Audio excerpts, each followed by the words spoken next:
കർത്താവിന്റെ നാമത്തിന് സ്തുതി. ദിവസവും ഈ ചാനൽ കേൾക്കുന്നതിലൂടെ നിങ്ങൾക്ക് ഒരു വർഷത്തിനുള്ളിൽ ബൈബിൾ വായിക്കാൻ കഴിയും. ദയവായി ഷെയർ, സബ്സ്ക്രൈബ് ഒപ്പം സപ്പോർട്ട് ചെയ്യുക. ഇന്നത്തെ ബൈബിൾ വാക്യങ്ങൾ: യെഹെസ്കേൽ 33 അധ്യായം 1 മുതലുള്ള വാക്യങ്ങൾ. യെഹെസ്കേൽ 33 അധ്യായം 1 മുതലുള്ള വാക്യങ്ങൾ.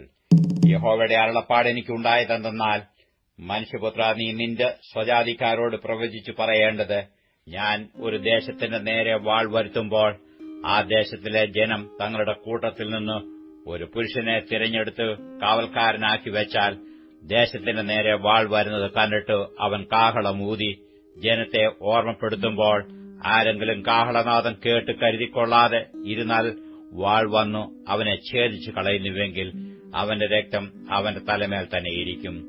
അവൻ കാഹളനാദം കേട്ടിട്ട് കരുതിക്കൊണ്ടില്ല, അവന്റെ രക്തം അവന്റെ മേലിരിക്കും. കരുതിക്കൊണ്ടിരുന്നുവെങ്കിൽ അവൻ തന്റെ പ്രാണനെ രക്ഷിക്കുമായിരുന്നു. എന്നാൽ കാവൽക്കാരൻ വാൾ വരുന്നത് കണ്ട് കാഹളമൂതാതെയും ജനം കരുതിക്കൊള്ളാതെയും ഇരുന്നിട്ട് വാൾ വന്നു അവരുടെ ഇടയിൽ നിന്ന് ഒരുത്തനെ ഛേദിച്ചു കളയുന്നുവെങ്കിൽ ഇവൻ തന്റെ അകൃത്യം നിമിത്തം ഛേദിക്കപ്പെട്ടുപോയി എങ്കിലും അവന്റെ രക്തം ഞാൻ കാവൽക്കാരനോട് ചോദിക്കും. അതുപോലെ മനുഷ്യപുത്ര, ഞാൻ നിന്നെ യിസ്രായേൽ ഗൃഹത്തിന് കാവൽക്കാരനാക്കി വെച്ചിരിക്കുന്നു. നീ എന്റെ വായിൽ നിന്ന് വചനം കേട്ടു എന്റെ നാമത്തിൽ അവരെ ഓർമ്മപ്പെടുത്തണം. ഞാൻ ദുഷ്ടനോട്, ദുഷ്ട, നീ മരിക്കുമെന്ന് കൽപ്പിക്കുമ്പോൾ ദുഷ്ടൻ തന്റെ വഴി വിട്ടുതിരിവാൻ കരുതിക്കൊള്ളത്തക്കവണ്ണം നീ അവനെ പ്രബോധിപ്പിക്കാതെ ഇരുന്നാൽ ദുഷ്ടൻ തന്റെ അകൃത്യ നിമിത്തം മരിക്കും. അവന്റെ രക്തമോ ഞാൻ നിന്നോട് ചോദിക്കും. എന്നാൽ ദുഷ്ടൻ തന്റെ വഴി വിട്ടുതിരിയേണ്ടതിന് നീ അവനെ ഓർമ്മപ്പെടുത്തിയിട്ടും അവൻ തന്റെ വഴി വിട്ടുതിരിയാഞ്ഞാൽ അവൻ തന്റെ അകൃത്യ നിമിത്തം മരിക്കും. നീയോ നിന്റെ പ്രാണനെ രക്ഷിച്ചിരിക്കുന്നു. അതുകൊണ്ട് മനുഷ്യപുത്ര, നീ യിസ്രായേൽ ഗൃഹത്തോട് പറയേണ്ടത്: ഞങ്ങളുടെ അതിക്രമങ്ങളും പാപങ്ങളും ഞങ്ങളുടെ മേൽ ഇരിക്കുന്നു, അവയാൽ ഞങ്ങൾ ക്ഷയിച്ചു പോകുന്നു. ഞങ്ങൾ എങ്ങനെ ജീവിച്ചിരിക്കുമെന്ന് നിങ്ങൾ പറയുന്നു. എന്നാണ് ദുഷ്ടന്റെ മരണത്തിലല്ല, ദുഷ്ടൻ തന്റെ വഴി വിട്ടുതിരിഞ്ഞ് ജീവിക്കുന്നതിൽ അത്രേ എനിക്ക് ഇഷ്ടമുള്ളതെന്ന് യഹോവയായ കർത്താവിന്റെ അരുളപ്പാട്. നിങ്ങളുടെ ദുർമാർഗ്ഗങ്ങളെ വിട്ട് തിരിവീൻ. യിസ്രായേൽ ഗൃഹമേ, നിങ്ങൾ എന്തിനു മരിക്കുന്നുവെന്നു അവരോട് പറക. മനുഷ്യപുത്ര, നീ നിന്റെ സ്വന്തം ജാതിക്കാരോട് പറയേണ്ടത്: നീതിമാൻ അതിക്രമം ചെയ്യുന്ന നാളിൽ അവന്റെ നീതി അവനെ രക്ഷിക്കയില്ല. ദുഷ്ടൻ തന്റെ ദുഷ്ടത വിട്ടുതിരിയുന്ന നാളിൽ തന്റെ ദുഷ്ടതയാൽ ഇടറി വീഴുകയില്ല. നീതിമാൻ പാപം ചെയ്യുന്ന നാളിൽ അവന് തന്റെ നീതിയാൽ ജീവിപ്പാൻ കഴിയുകയുമില്ല. നീതിമാൻ ജീവിക്കുമെന്ന് ഞാൻ അവനോട് പറയുമ്പോൾ അവൻ തന്റെ നീതിയിൽ ആശ്രയിച്ചു അകൃത്യം പ്രവർത്തിക്കുന്നുവെങ്കിൽ അവന്റെ നീതിപ്രവർത്തികൾ ഒന്നും അവന് കണക്കിടുകയില്ല. അവൻ ചെയ്ത നീതികേട് നിമിത്തം അവൻ മരിക്കും. എന്നാൽ ഞാൻ ദുഷ്ടനോട്, നീ മരിക്കുമെന്ന് പറയുമ്പോൾ അവൻ തന്റെ പാപം വിട്ടുതിരിഞ്ഞ് നീതിയും ന്യായവും പ്രവർത്തിക്കുകയും പണം തിരികെ കൊടുക്കുകയും അപഹരിച്ചതു മടക്കിക്കൊടുക്കുകയും നീതികേട് ഒന്നും ചെയ്യാതെ ജീവന്റെ ചട്ടങ്ങളെ അനുസരിക്കുകയും ചെയ്താൽ അവൻ മരിക്കാതെ ജീവിക്കും. അവൻ ചെയ്ത പാപമൊന്നും അവന് കണക്കിടുകയില്ല. അവൻ നീതിയും ന്യായവും പ്രവർത്തിച്ചിരിക്കുന്നു, അവൻ ജീവിക്കും. എന്നാൽ നിന്റെ സ്വജാതിക്കാർ കർത്താവിന്റെ വഴി ചൊവ്വുള്ളതല്ല എന്ന് പറയുന്നു. അവരുടെ വഴിയത്രേ ചൊവ്വില്ലാതെ ഇരിക്കുന്നത്. നീതിമാൻ തന്റെ നീതി വിട്ടുതിരിഞ്ഞ് നീതികേട് പ്രവർത്തിക്കുന്നുവെങ്കിൽ അവൻ അതിനാൽ തന്നെ മരിക്കും. എന്നാൽ ദുഷ്ടൻ തന്റെ ദുഷ്ടത വിട്ടുതിരിഞ്ഞ് നീതിയും ന്യായവും പ്രവർത്തിക്കുന്നുവെങ്കിൽ അവൻ അതിനാൽ ജീവിക്കും. എന്നിട്ടും കർത്താവിന്റെ വഴി ചൊവ്വുള്ളതല്ല എന്ന് നിങ്ങൾ പറയുന്നു. യിസ്രായേൽ ഗൃഹമേ, ഞാൻ നിങ്ങളിൽ ഓരോരുത്തരെയും അവനവന്റെ നടപ്പിന് തക്കവണ്ണം ന്യായം വിധിക്കും. ഞങ്ങളുടെ പ്രവാസത്തിന്റെ 12-ാം ആണ്ട് 10-ാം മാസം 5-ാം തീയതി യെരുശലേമിൽ നിന്ന് ചാടിപ്പോയ ഒരുത്തൻ എന്റെ അടുക്കൽ വന്നു, നഗരം പിടിക്കപ്പെട്ടുപോയി എന്ന് പറഞ്ഞു. ചാടിപ്പോയവർ വരുന്നതിന്റെ തലേനാൾ വൈകുന്നേരം യഹോവയുടെ കൈ എന്റെ മേൽ വന്നു. രാവിലെ അവൻ എന്റെ അടുക്കൽ വരുമ്പോഴത്തേക്ക് യഹോവ എന്റെ വായ് തുറന്നിരുന്നു. അങ്ങനെ എന്റെ വായ് തുറന്നതുകൊണ്ട് ഞാൻ പിന്നെ മിണ്ടാതെയിരുന്നില്ല. യഹോവയുടെ അരുളപ്പാട് എനിക്കുണ്ടായതെന്നാൽ, മനുഷ്യപുത്ര, യിസ്രായേൽ ദേശത്തിലെ ശൂന്യസ്ഥലങ്ങളിൽ പാർക്കുന്നവർ, അബ്രഹാം ഏകനായിരിക്കെ അവന് ദേശം അവകാശമായി ലഭിച്ചു, ഞങ്ങളോ പലരാകുന്നു, ഈ ദേശം ഞങ്ങൾക്കു അവകാശമായി ലഭിക്കുമെന്ന് പറയുന്നു. അതുകൊണ്ട് നീ അവരോട് പറയേണ്ടത്: യഹോവയായ കർത്താവ് ഇപ്രകാരം അരുളിച്ചെയ്യുന്നു: നിങ്ങൾ മാംസം രക്തത്തോടുകൂടെ തിന്നുകയും നിങ്ങളുടെ വിഗ്രഹങ്ങളെ നോക്കി നമസ്കരിക്കുകയും രക്തം ചൊരിയുകയും ചെയ്യുന്നു. നിങ്ങൾ ദേശത്തെ കൈവശമാക്കുമോ? നിങ്ങൾ നിങ്ങളുടെ വാളാൽ ആശ്രയിക്കുകയും മ്ലേച്ഛത പ്രവർത്തിക്കുകയും ഓരോരുത്തരും തന്റെ കൂട്ടുകാരന്റെ ഭാര്യയെ വഷളാക്കുകയും ചെയ്യുന്നു. നിങ്ങൾ ദേശത്തെ കൈവശമാക്കുമോ? നീ അവരോട് പറയേണ്ടത്, യഹോവയായ കർത്താവ് ഇപ്രകാരം അരുളിച്ചെയ്യുന്നു, എന്നാണ ശൂന്യ സ്ഥലങ്ങളിൽ പാർക്കുന്നവർ വാൾകൊണ്ട് വീഴും. വെളിംപ്രദേശത്തുള്ളവരെ ഞാൻ മൃഗങ്ങൾക്ക് ഇരയായി കൊടുക്കും. ദുർഗങ്ങളിലും ഗുഹകളിലും ഉള്ളവരോ മഹാമാരി കൊണ്ട് മരിക്കും. ഞാൻ ദേശത്തെ പാഴും ശൂന്യവുമാക്കും. അതിന്റെ ബലത്തിന്റെ പ്രതാപം നിന്നുപോകും. ഇസ്രയേൽ പർവ്വതങ്ങൾ ആരും വഴിപോകാതെ വണ്ണം ശൂന്യമായിത്തീരും.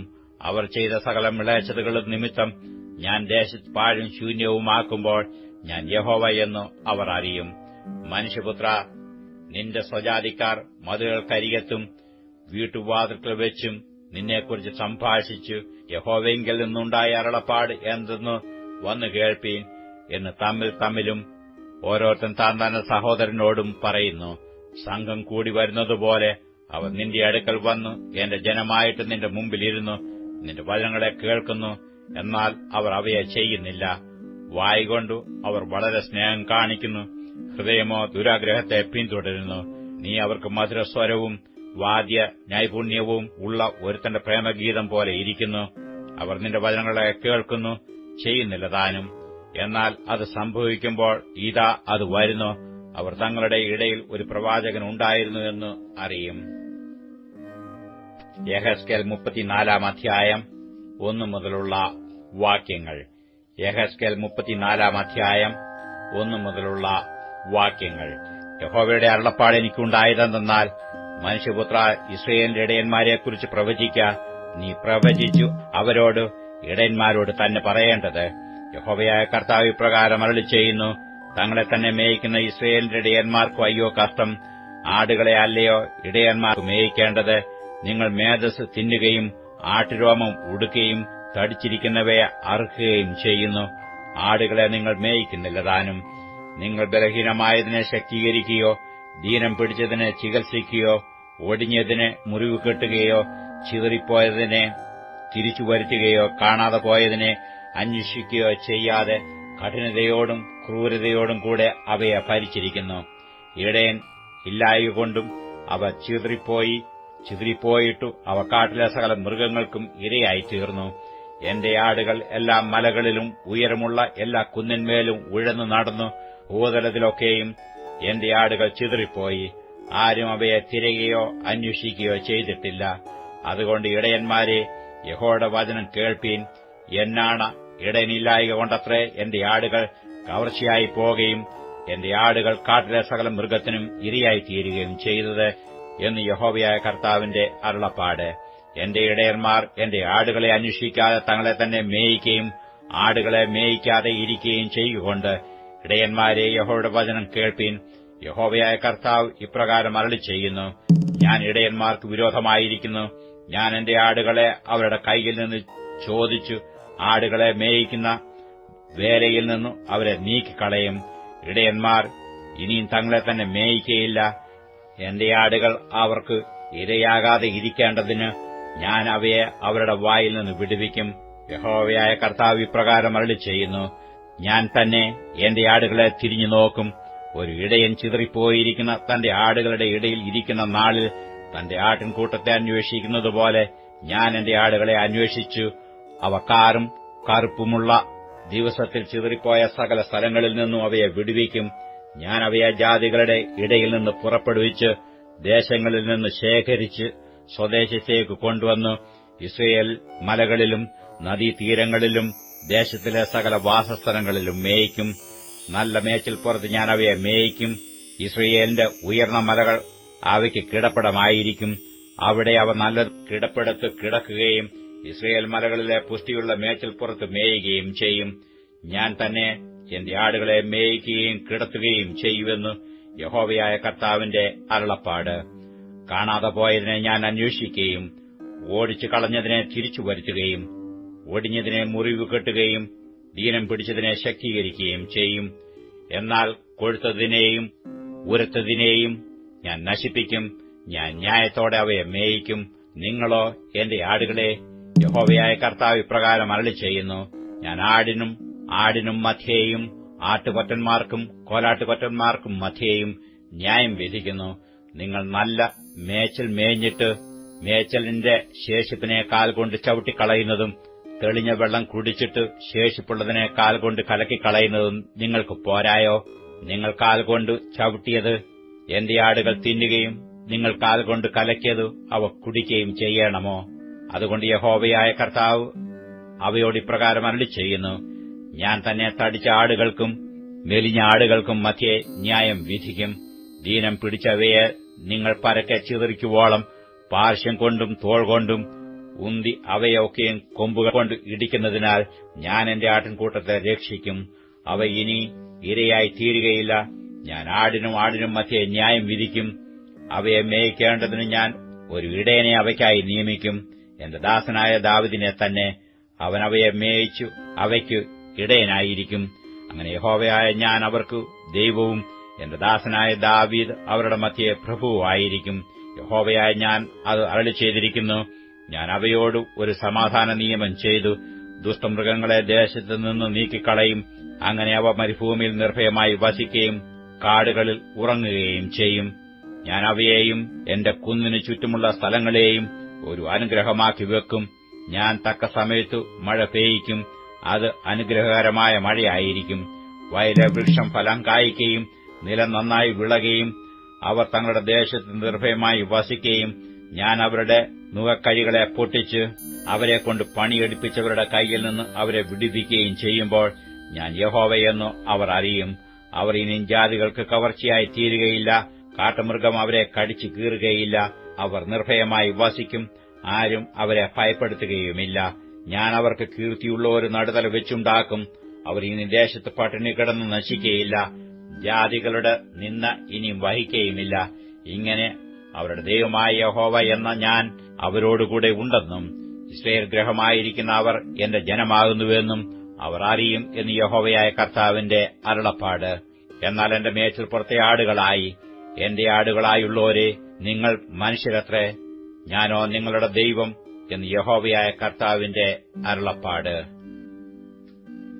യാക്കോബ് എഴുതിയ ലേഖനം 2-ാം അധ്യായം 1 മുതലുള്ള വാക്യങ്ങൾ. യാക്കോബ് 2-ാം അധ്യായം 1 മുതലുള്ള വാക്യങ്ങൾ. സഹോദരന്മാരെ, തേജസ്സുള്ളവനായി നമ്മുടെ കർത്താവായ യേശുക്രിസ്തുവിൽ വിശ്വസിക്കുന്ന നിങ്ങൾ മുഖപക്ഷം കാണിക്കരുത്. നിങ്ങളുടെ പള്ളിയിൽ മോടിയുള്ള വസ്ത്രം ധരിച്ചും പൊന്മോതിരം ഇട്ടും കൊണ്ട് ഒരുത്തനും മുഷിഞ്ഞ വസ്ത്രം ധരിച്ചൊരു ദരിദ്രനും വന്നാൽ നിങ്ങൾ മോടിയുള്ള വസ്ത്രം ധരിച്ചവനെ നോക്കി ഇവിടെ സുഖേന ഇരുന്നാലും എന്നും ദരിദ്രനോട് നീ അവിടെ നിൽക്ക, അല്ലെങ്കിൽ എന്റെ പാദപീഠത്തെങ്കിൽ ഇരിക്ക എന്നും പറയുന്നുവെങ്കിൽ നിങ്ങൾ ഉള്ളിൽ പ്രമാണമില്ലാതെ ന്യായരഹിതമായി വിധിക്കുന്നവരല്ലയോ? പ്രിയ സഹോദരന്മാരെ, കേൾപ്പീൻ. ദൈവം ലോകത്തിൽ ദരിദ്രരായവരെ വിശ്വാസത്തിൽ സമ്പന്നരും തന്നെ സ്നേഹിക്കുന്നവർക്ക് വാഗ്ദത്തം ചെയ്ത രാജ്യത്തിന്റെ അവകാശികളുമാകേണ്ടതിന് തിരഞ്ഞെടുത്തില്ലയോ? നിങ്ങളോ ദരിദ്രനെ അപമാനിച്ചിരിക്കുന്നു. ധനവാന്മാർ അല്ലയോ നിങ്ങളെ പീഡിപ്പിക്കുന്നത്? അവരല്ലയോ നിങ്ങളെ ന്യായാസനങ്ങളിലേക്ക് ഇഴച്ചുകൊണ്ടുപോകുന്നത്? നിങ്ങളുടെ മേൽ വിളിച്ചിരിക്കുന്ന നല്ല നാമത്തെ അവരല്ലയോ ദൂഷിക്കുന്നത്? എന്നാൽ കൂട്ടുകാരനെ നിന്നെപ്പോലെ തന്നെ സ്നേഹിക്കണം എന്ന തിരുവെഴുത്തിന് ഒത്തവണ്ണം രാജകീയ ന്യായപ്രമാണം നിങ്ങൾ നിവർത്തിക്കുന്നുവെങ്കിൽ നന്ന്. മുഖപക്ഷം കാണിച്ചാലോ പാപം ചെയ്യുന്നു. നിങ്ങൾ ലംഘനക്കാർ എന്ന് ന്യായപ്രമാണത്താൽ തെളിയുന്നു. ഒരുത്തൻ ന്യായപ്രമാണം മുഴുവനും അനുസരിച്ച് നടന്നിട്ടും ഒന്നിൽ തെറ്റിയാൽ അവൻ സകലത്തിനും കുറ്റക്കാരനായി തീർന്നു. വ്യഭിചാരം ചെയ്യരുതേ എന്ന് കൽപ്പിച്ചവൻ കുല ചെയ്യരുതേ എന്നും കൽപ്പിച്ചിരിക്കുന്നു. നീ വ്യഭിചാരം ചെയ്യുന്നില്ലെങ്കിലും കുല ചെയ്യുന്നുവെങ്കിൽ ന്യായപ്രമാണം ലംഘിക്കുന്നവനായി തീർന്നു. സ്വാതന്ത്ര്യത്തിന്റെ ന്യായപ്രമാണത്താൽ വിധിക്കപ്പെടുവാനുള്ളവരെ പോലെ സംസാരിക്കുകയും പ്രവർത്തിക്കുകയും ചെയ്യുവേൻ. കരുണ കാണിക്കാത്തവന് കരുണയില്ലാത്ത ന്യായവിധി ഉണ്ടാകും. കരുണ ന്യായവിധിയെ ജയിച്ചു പ്രശംസിക്കുന്നു. സഹോദരന്മാരെ, ഒരുത്തൻ തനിക്ക് വിശ്വാസമുണ്ടെന്ന് പറയുകയും പ്രവൃത്തികൾ ഇല്ലാതിരിക്കുകയും ചെയ്താൽ ഉപകാരമെന്ത്? ആ വിശ്വാസത്താൽ അവൻ രക്ഷ പ്രാപിക്കുമോ? ഒരു സഹോദരനോ സഹോദരിയോ നഗ്നരും അഹോവൃത്തിക്ക് വകയില്ലാത്തവരുമായിരിക്കെ നിങ്ങളിൽ ഒരുത്തൻ അവരോട് സമാധാനത്തോടെ പോയി തീ കായുകയും വിശപ്പടക്കുകയും ചെയ്യുവീൻ എന്ന് പറയുന്നതല്ലാതെ ദേഹരക്ഷയ്ക്ക് ആവശ്യമുള്ളത് അവർക്ക് കൊടുക്കാതിരുന്നാൽ ഉപകാരമെന്ത്?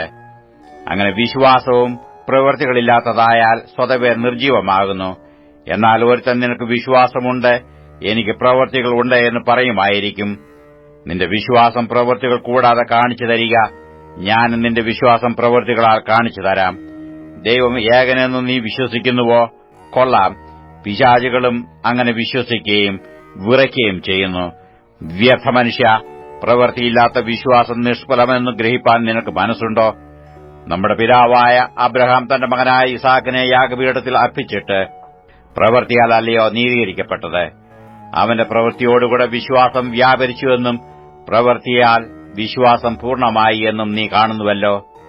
അബ്രഹാം ദൈവത്തെ വിശ്വസിക്കുകയും അത് അവന് നീതിയായി കണക്കിടുകയും ചെയ്തു എന്നുള്ള തിരുവെഴുത്ത് നിവൃത്തിയായി അവൻ ദൈവത്തിന്റെ സ്നേഹിതനെന്ന് പേർ പ്രാപിച്ചു. അങ്ങനെ മനുഷ്യൻ വെറും വിശ്വാസത്താലല്ല, പ്രവൃത്തികളാൽ തന്നെ നീതീകരിക്കപ്പെടുന്നുവെന്ന് നിങ്ങൾ കാണുന്നു. അവണ്ണം രാഹാബ് എന്ന വേശ്യയും ദൂതരെ കൈക്കൊള്ളുകയും വേറൊരു വഴിയായി പറഞ്ഞയക്കുകയും ചെയ്തതിൽ പ്രവൃത്തികളാൽ അല്ലയോ നീതീകരിക്കപ്പെട്ടത്? ഇങ്ങനെ ആത്മാവില്ലാത്ത ശരീരം നിർജ്ജീവമായിരിക്കുന്നതുപോലെ പ്രവൃത്തിയില്ലാത്ത വിശ്വാസവും നിർജ്ജീവമാകുന്നു. 139 സങ്കീർത്തനം 1 മുതലുള്ള വാക്യങ്ങൾ. യഹോവേ, നീ എന്നെ ശോധന ചെയ്ത് അറിഞ്ഞിരിക്കുന്നു. ഞാൻ ഇരിക്കുന്നതും എഴുന്നേൽക്കുന്നതും നീ അറിയുന്നു. എന്റെ നിരൂപണം നീ ദൂരത്തുനിന്ന് ഗ്രഹിക്കുന്നു. എന്റെ നടപ്പും കിടപ്പും നീ ശോധന ചെയ്യുന്നു. എന്റെ വഴികളൊക്കെയും നിനക്ക് മനസ്സിലായിരിക്കുന്നു. യഹോവേ, നീ മുഴുവനും അറിയാതെ ഒരു വാക്കു എന്റെ നാവിന്മേലില്ല. നീ മുമ്പും പിമ്പും എന്നെ അടച്ചു നിന്റെ കൈ എന്റെ മേൽ വെച്ചിരിക്കുന്നു. ഈ പരിജ്ഞാനം എനിക്ക് അത്യത്ഭുതമാകുന്നു. അത് എനിക്ക് ഗ്രഹിച്ചുകൂടാതെ വണ്ണം ഉന്നതമായിരിക്കുന്നു. നിന്റെ ആത്മാവിനെ ഒളിച്ചു ഞാൻ എവിടേക്ക് പോകും? തിരുസന്നിധി വിട്ട് ഞാൻ എവിടേക്ക് ഓടും? ഞാൻ സ്വർഗ്ഗത്തിൽ കയറിയാൽ നീ അവിടെയുണ്ട്. പാതാളത്തിൽ എന്റെ കിടക വിരിച്ചാൽ നീ അവിടെയുണ്ട്. ഞാൻ ഉഷസ്സിൽ ചിറകു തരിച്ചു സമുദ്രത്തിന്റെ അറ്റത്ത് ചെന്ന് പാർത്താൽ അവിടെയും നിന്റെ കൈ എന്നെ നടത്തും. നിന്റെ വലങ്കൈ എന്നെ പിടിക്കും. ഇരുട്ട് എന്നെ മൂടിക്കളയട്ടെ. വെളിച്ചം എന്റെ ചുറ്റും രാത്രിയായി തീരട്ടെ എന്ന് ഞാൻ പറഞ്ഞാൽ ഇരുട്ടുപോലും നിനക്ക് മറവായിരിക്കേയില്ല. രാത്രി പകൽ പോലെ പ്രകാശിക്കും. ഇരുട്ടും വെളിച്ചവും നിനക്ക് ഒരുപോലെ തന്നെ. നീയല്ലോ എന്റെ അന്തരംഗങ്ങളെ നിർമ്മിച്ചത്. എന്റെ അമ്മയുടെ ഉദരത്തിൽ നീ എന്നെ മെടഞ്ഞു. ഭയങ്കരവും അതിശയവുമായി എന്നെ സൃഷ്ടിച്ചിരിക്കുകയാൽ ഞാൻ നിനക്ക് സ്തോത്രം ചെയ്യുന്നു. നിന്റെ പ്രവൃത്തികൾ അത്ഭുതകരമാകുന്നു. അത് എന്റെ ഉള്ളം നല്ലവണ്ണം അറിയുന്നു. ഞാൻ രഹസ്യത്തിൽ ഉണ്ടാക്കപ്പെടുകയും ഭൂമിയുടെ അധോഭാഗങ്ങളിൽ നിർമ്മിക്കപ്പെടുകയും ചെയ്തപ്പോൾ എന്റെ അസ്ഥികൂടം നിനക്ക് മറവായിരുന്നില്ല. ഞാൻ പിണ്ഡാകാരമായിരുന്നപ്പോൾ നിന്റെ കണ്ണെന്നെ കണ്ടു. നിയമിക്കപ്പെട്ട നാളുകളിൽ ഒന്നും ഇല്ലാതെയിരുന്നപ്പോൾ അവയെല്ലാം നിന്റെ പുസ്തകത്തിൽ എഴുതിയിരുന്നു. ദൈവമേ, നിന്റെ വിചാരങ്ങൾ എനിക്ക് എത്ര ഘനമായവ! അവയുടെ ആകത്തുകയും എത്ര വലിയത്! അവയെ എണ്ണിയാൽ മണലിനേക്കാൾ അധികം. ഞാൻ ഉണരുമ്പോൾ ഇനിയും ഞാൻ നിന്റെ അടുക്കൽ ഇരിക്കുന്നു. ദൈവമേ, നീ ദുഷ്ടനെ നിഗ്രഹിച്ചെങ്കിൽ കൊള്ളായിരുന്നു. രക്തപാതകന്മാരെ എന്നെ വിട്ടുപോകുവീൻ. അവർ ദ്രോഹമായി നിന്നെക്കുറിച്ച് സംസാരിക്കുന്നു. നിന്റെ ശത്രുക്കൾ നിന്റെ നാമം വൃഥാ എടുക്കുന്നു. യഹോവേ, നിന്നെ പകയ്ക്കുന്നവരെ ഞാൻ പകയ്ക്കേണ്ടതല്ലയോ? നിന്നോട് എതിർത്ത് നിൽക്കുന്നവരെ ഞാൻ വെറുക്കേണ്ടതല്ലയോ? ഞാൻ പൂർണ്ണ ദ്വേഷത്തോടെ അവരെ ദ്വേഷിക്കുന്നു. അവരെ എന്റെ ശത്രുക്കളായി എണ്ണുന്നു. ദൈവമേ, എന്നെ ശോധന ചെയ്തു എന്റെ ഹൃദയത്തെ അറിയണമേ. എന്നെ പരീക്ഷിച്ചു എന്റെ നിലവുകളെ അറിയണമേ. വ്യസനത്തിനുള്ള മാർഗം എന്നിലുണ്ടോ എന്ന് നോക്കി ശാശ്വത മാർഗത്തിൽ എന്നെ നടത്തണമേ.